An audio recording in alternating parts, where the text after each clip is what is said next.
কোনো সময়ের চেয়ে এবারের রমজানে ভালো আছি। যেটা ভালো সেটা আমরা স্বীকার করতে চাই।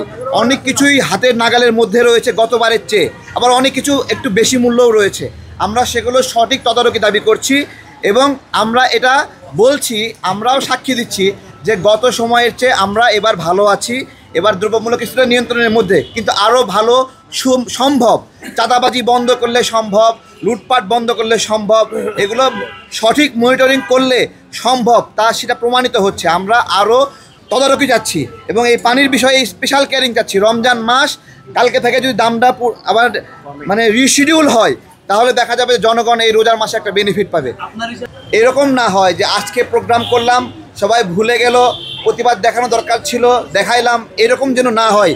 এই জন্য আজকে রিভিউ প্রোগ্রাম করছি আমরা, এবং আমরা 7 দিন পরে আবার এইখানে এইভাবে দাঁড়াবো যে এইটা আমরা শেষ না দেখা পর্যন্ত আমরা এখান থেকে নড়বো না।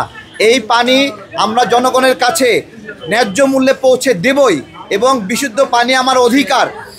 আমাদের এখানে পানি শূন্যতা রয়েছে। আমরা সেই পানি শূন্যতা কেন হচ্ছে? পানির এই উচ্চ মূল্যের কারণে হচ্ছে। গতদিন দেখেছি ভোক্তা অধিকারের একটা অফিসার একটা হোটেলে গিয়ে বলছে, আপনি কেন সাপ্লাইয়ের পানি এই খাবারে ব্যবহার করলেন, এটা কি আপনি খান? তারপরে তাকে জরিমানা করা হলো। আমার কথা, সাপ্লাইয়ের পানি সরকার দেয়, সেই পানি যদি অনিরাপদ হয় সরকারের দায়িত্ব। উনি গিয়ে ওই দোকানদার বোকাশোকা, সে উত্তর দিতে পারে নাই, বেচারা জরিমানার টাকা দিয়ে দিয়েছে। আমার প্রশ্ন হলো, সাপ্লাইয়ের পানি দিয়েছে সরকার, এটা যদি অনিরাপদ পানি দিয়ে থাকে সরকারকে জরিমানা করতে হবে, দোকানদারকে কেন জরিমানা করলো?